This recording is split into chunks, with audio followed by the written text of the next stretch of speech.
Buenos días para todos. Estamos hoy finalizando la serie Un guión bíblico para salir de la crisis y buscando dar respuesta a la pregunta ¿y ahora qué? ¿A qué salimos? Después de la cuarentena, sabemos todos, hemos salido a un mundo que es diferente, que ya no es lo mismo que hace algunos meses apenas. Y seguramente surgen en nuestra mente muchas preguntas. ¿Qué va a pasar? ¿Cómo la nueva normalidad va a afectar mi vida diaria? ¿Cómo va a afectar mis relaciones, mi caminar diario con Dios? ¿Cómo va a afectar nuestra vida de iglesia? Y yo imagino que algo similar debió ocurrirle a los discípulos después de la resurrección de Jesús. Habían presenciado el evento más extraordinario de la historia y su mundo había cambiado. Eso les cambió totalmente el esquema y seguramente Jesús responde a esas preguntas que ellos mismos tenían ahora que cuando él pronuncia esas palabras tan conocidas que hemos leído en Hechos 1:8. Pero recibiréis poder cuando el Espíritu Santo venga sobre vosotros y me seréis testigos en Jerusalén, en toda Judea y Samaria y hasta los confines de la tierra. Como en las buenas películas, por ejemplo, La Guerra de las Galaxias, siempre hay un héroe que por lo general tiene una crisis de identidad hasta que se da cuenta que él es la persona escogida para llevar la misión y a ese héroe se le da una fuente de poder, el sable de luz, y también se le marcan sus límites. Y algo así pasa en este versículo, porque Jesús habla de la identidad de los discípulos como testigos, habla de la fuente de poder que los discípulos tenían a su alcance, a su disposición, el Espíritu Santo, pero también habla de los límites y del alcance de la misión. Ahora, para saber cómo la historia llega hasta aquí, tenemos que ir un poco para atrás y mirar, tenemos que tener en cuenta que Hechos es la continuación de Lucas, que algunos dicen era un solo libro, que Hechos comienza donde Lucas termina. Y Sebastián nos estuvo hablando hace una semana del encuentro que tuvieron los caminantes de Emaús con Jesús. La historia sigue diciendo que tan pronto ellos reconocieron a Jesús, entonces decidieron regresar a Jerusalén para contar a los discípulos lo que había pasado. Y mientras estaban allí contándole a los discípulos, Jesús mismo se puso en medio de ellos y les dijo, paz a vosotros. Ahora los discípulos tuvieron miedo, era apenas natural que tuvieran miedo, pero también tenían dudas en su corazón. Aún a estas alturas tenían dudas en su corazón. Y entonces dice que así como Jesús abrió los ojos de los caminantes para que reconocieran a Jesús, ahora Jesús les abre la mente a los discípulos para que entendieran las Escrituras. Es que lo que había ocurrido a Jesús solo podía ser entendido a la luz de las Escrituras. Y al mismo tiempo, la única manera de entender la palabra de Dios es a la luz de la vida y la obra de Jesús. Es decir, Jesús es la clave para entender no solamente la Escritura, pero también el propósito de Dios en la historia de la humanidad. Entonces Jesús dice, así está escrito que el Cristo padeciera y resucitara entre los muertos al tercer día. Esta es la parte de la historia que ya se ha cumplido, pero la historia no termina ahí, apenas comienza. Porque Jesús dice que también está escrito que se predicase en su nombre, en el nombre de Jesús, el arrepentimiento y el perdón de los pecados en todas las naciones, comenzando desde Jerusalén. Ahora, estas dos declaraciones de Jesús forman la esencia y definen la identidad de la iglesia de Cristo y de los discípulos de Cristo. La iglesia es la comunidad que se centra alrededor de la vida y la obra de Jesucristo. Es la comunidad que cree que Jesús es el Hijo de Dios. Así está escrito que el Cristo padeciera y resucitara al tercer día. Pero la iglesia no es solamente una comunidad que cree en Cristo. pero es una comunidad que proclama a Cristo. Una comunidad que proclama a Cristo. Está escrito que se predicase en su nombre el arrepentimiento y el perdón de pecados a todas las naciones. Dicho en palabras mucho más familiares para nosotros, como iglesia existimos para conocer a Cristo y para darlo a conocer. Conocer a Cristo requiere de nosotros que le demos a conocer, que le demos a conocer. Y es solamente cuando los discípulos entienden esto, por fin lo entienden, ahora Jesús les llama testigos. Vosotros sois testigos de estas cosas. Jesús les da una nueva identidad y una nueva misión. Y esta es la versión de Lucas de la Gran Comisión, digámoslo. La Gran Comisión dice, id y haced discípulos. Lucas dice, vosotros sois testigos de estas cosas. Con lo que ser testigo requiere. Un testigo es alguien que ha visto o ha participado activo o pasivamente de algún acontecimiento. Pero un testigo es también alguien que habla o que testifica de lo que ha visto. Alguien que rinde testimonio verbal, como en un juicio, por ejemplo, con el fin de establecer la verdad de lo que ha acontecido. Y vemos justamente eso ocurriendo en los hechos. Por ejemplo, Pedro, inmediatamente después del Pentecostés, dice que Pedro, lleno del Espíritu Santo, se puso en pie delante de la multitud y comenzó a predicar su primera predicación. Y entre otras cosas dice, a este Jesús Dios resucitó de los muertos y de eso nosotros somos testigos. Y luego dice, sepa pues con certeza toda la casa de Israel que a este Jesús a quien vosotros crucificasteis, Dios le ha hecho Señor y Cristo. Y dice que la multitud compungida de corazón, entonces preguntan, bueno, ¿qué haremos? Y entonces Pedro les dice, arrepentidos y sed bautizados cada uno en el nombre de Jesús para perdón de vuestros pecados. Un poco más adelante, cuando Pedro y Juan van al templo y sanan al cojo que se solía sentar en la puerta del templo, la multitud se alborota por lo novedoso del milagro y otra vez Pedro se pone de pie y predica su segundo sermón.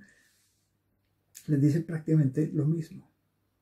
Al autor de la vida, Jesús, Dios los resucitó de los muertos y de eso nosotros somos testigos.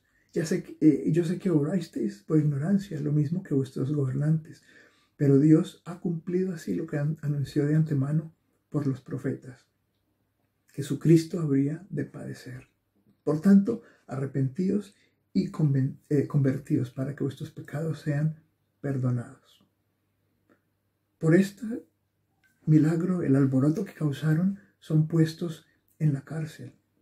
Y cuando las autoridades tratan de persuadirlos y incluso de prohibirles que prediquen en el nombre de Jesús, entonces Pedro dice, vosotros mismos juzgad si es justo delante de Dios obedecer a vosotros antes que a Dios, porque no podemos dejar de decir lo que hemos visto y oído. Es un testigo. Alguien que no puede dejar de decir lo que ha visto y oído.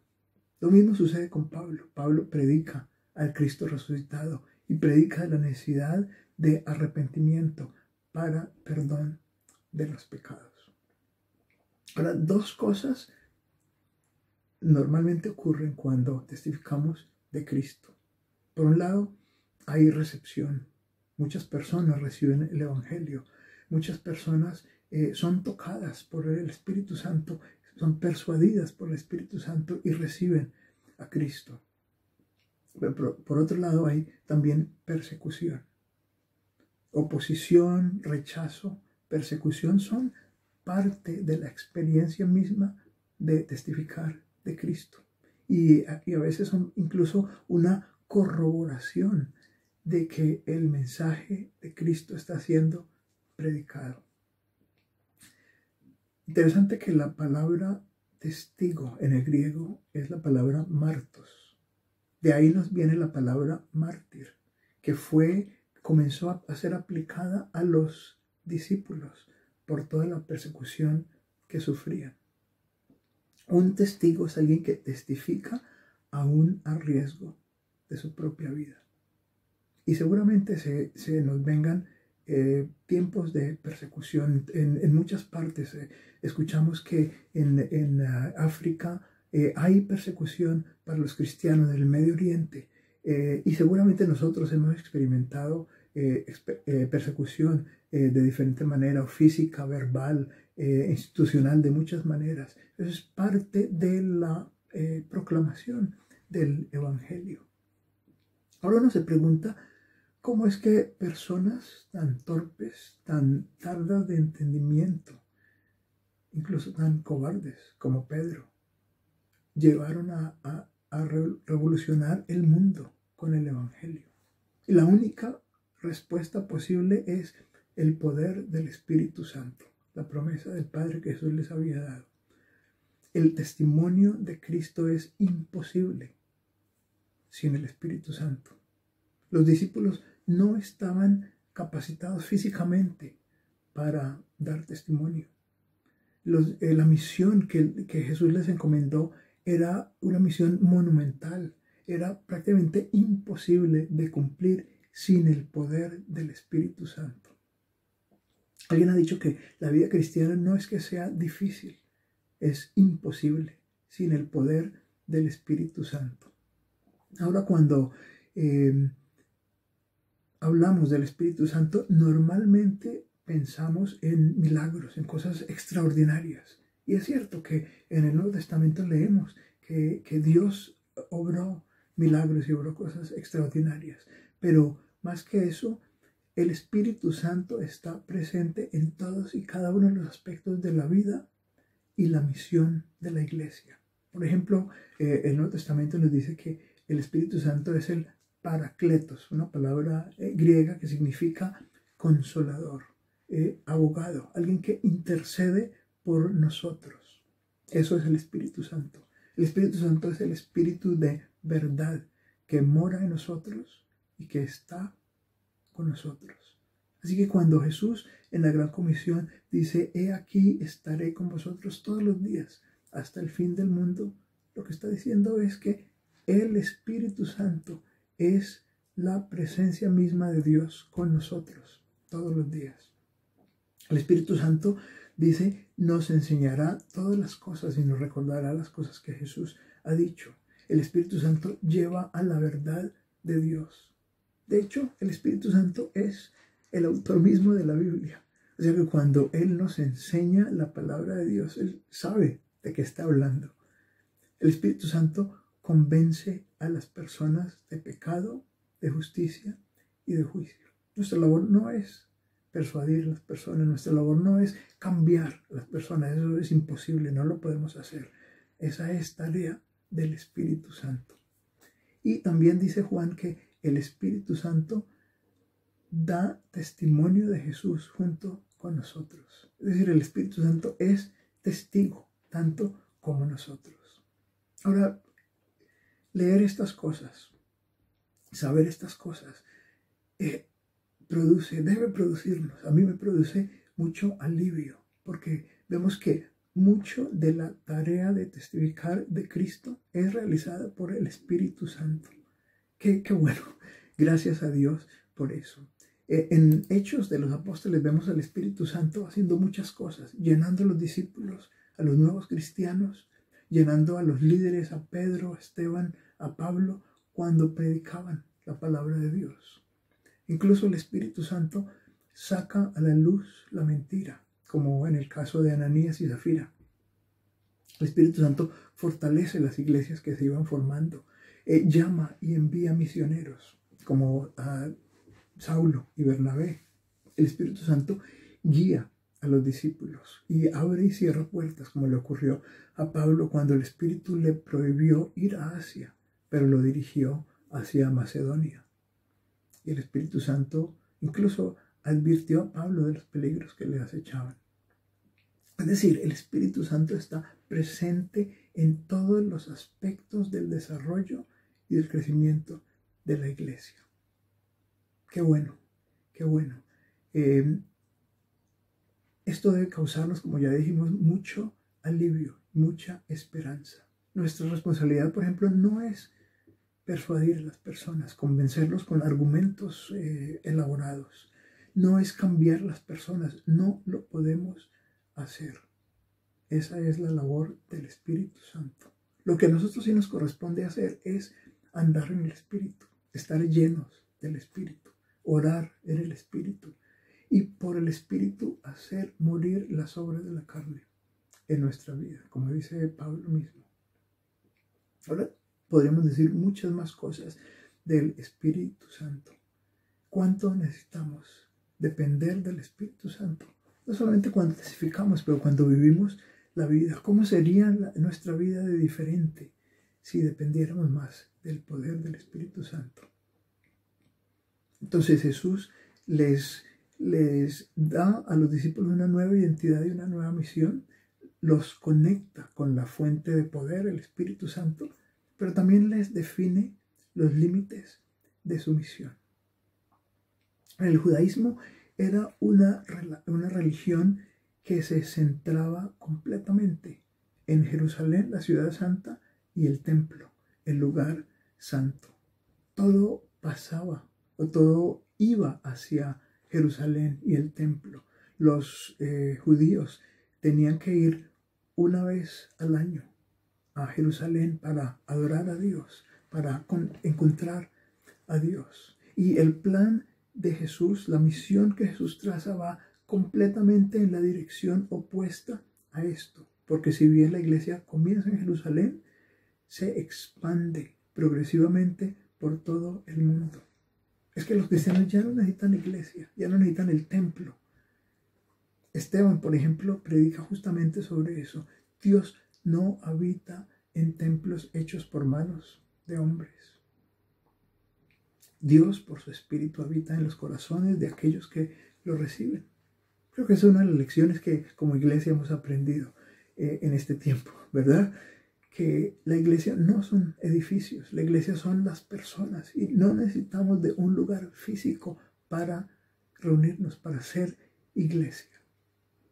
Y el libro de Hechos termina de una manera un tanto inesperada, un tanto anticlimática, porque termina en una cárcel, con Pablo preso por 2 años, dice, en una casa cárcel.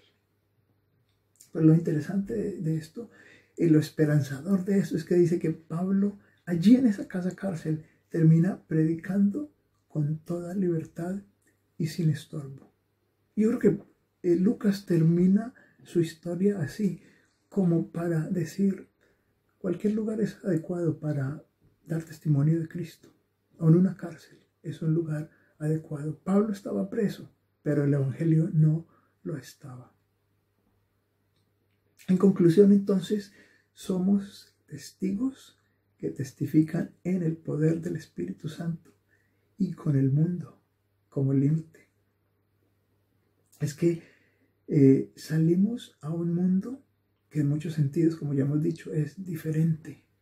Un mundo que nos presenta muchos desafíos se nos vienen encima, desafíos de tipo económico, de tipo social, desafíos en el área de la salud, de la educación, incluso desafíos políticos.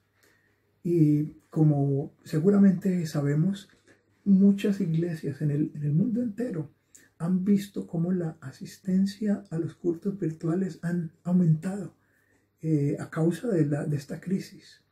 Se dice que las búsquedas de la palabra oración en Google han aumentado significativamente en este tiempo. Hay mucha inquietud espiritual a causa de esta pandemia. La iglesia a la que asistimos aquí en Manchester, hace un par de semanas comenzó el curso Alfa Online. Y es increíble cómo gente de muchas partes, no solamente del área de Manchester, pero de muchas partes de Londres, de muchos otros lugares, se han apuntado al curso. Algo que era completamente impensable antes cuando se hacía el curso de manera presencial. Es que creo que el Señor está abriendo nuevas oportunidades para la iglesia, oportunidades que no estábamos buscando, que ni siquiera sabíamos que existían o que nos habíamos imaginado. Y ojalá podamos y sepamos aprovechar esas oportunidades. Preparando el mensaje, encontré un pasaje en Isaías que me parece de mucho ánimo. Parece ser que cuando Jesús le dice a los discípulos, vosotros sois testigos de estas cosas, es muy posible que Jesús estuviera citando al profeta Isaías, porque en Isaías Dios le recuerda al pueblo de Israel que parte de su llamado como pueblo de Dios es ser testigos de Dios ante las naciones. Y en el capítulo 43, las naciones están reunidas, hay una convocatoria de naciones, y entonces Dios está buscando a alguien que testifique en favor suyo. Y entonces mira a Israel. El pueblo de Israel en este tiempo estaban en el exilio. Estaban exiliados en Babilonia, o sea que su fe estaba en bancarrota, no tenían esperanza. Y sin embargo el Señor los mira y les dice, vosotros sois mis testigos y mi siervo a quien he escogido, para que me conozcáis y creáis en mí y entendáis que yo soy. Antes de mí no fue formado otro Dios, y después de mí lo habrá. Es decir, que hay como una doble función en esto de testificar, de ser testigos. Cuando testificamos a otros, nos testificamos a nosotros mismos. El acto mismo de testificar nos permite conocer más a Dios, nos permite afianzar nuestra fe más en Dios, nos permite arraigar mucho más profundamente nuestras convicciones de fe. A veces nos da miedo testificar. A veces tenemos muchas prevenciones para testificar, pero según este versículo, si damos el primer paso, el Señor hará que esa experiencia de testimonio nos fortalezca y nos edifique y nos afiance aún más en nuestra fe. Y quisiera recordar lo que dijimos hace un momento, que nuestra responsabilidad no es persuadir a la gente, no es cambiar a la gente, como la madre tratando de cambiar al adolescente o la esposa tratando de cambiar al esposo. No podemos hacerlo, por más que intentemos, no podemos hacerlo. Esa es la labor del Espíritu Santo y Él lo hará en su soberana voluntad. Así que confiemos en el Señor, confiemos en que Él está presente y está activo y está obrando en esas ocasiones. Quisiera que oráramos ahora y luego voy a dar las preguntas para el tiempo de conversación en grupo. Vamos a orar. Señor, te agradecemos que tú te has dignado hacernos partícipes de tu misión al mundo y nos has hecho testigos de ti, Señor. Gracias por el recurso del Espíritu Santo, la persona del Espíritu Santo, Señor, y oramos que nos llenes de poder, que nos permitas estar llenos, buscar la llenura del Espíritu, vivir en el Espíritu cada día para que nuestra vida y nuestro testimonio sea contundente, impactante y llegue a otro, Señor. Gracias que somos tu cuerpo, tu iglesia, que cree en Cristo y que proclama a Cristo, Señor, y fortalece nuestro testimonio aún mucho más ahora en estos tiempos de tanto desafío y dificultad. Ayúdanos, Señor, te lo pedimos en el nombre de Jesús. Amén. Muy bien, las dos preguntas que tengo para el tiempo de conversaciones. La primera es, ¿qué te corta? ¿Qué te previene? ¿Qué obstáculos encuentras a la hora de testificar? Y la otra es, de lo que has escuchado esta mañana, ¿qué te anima a la hora de testificar del Señor? Que el Señor los bendiga.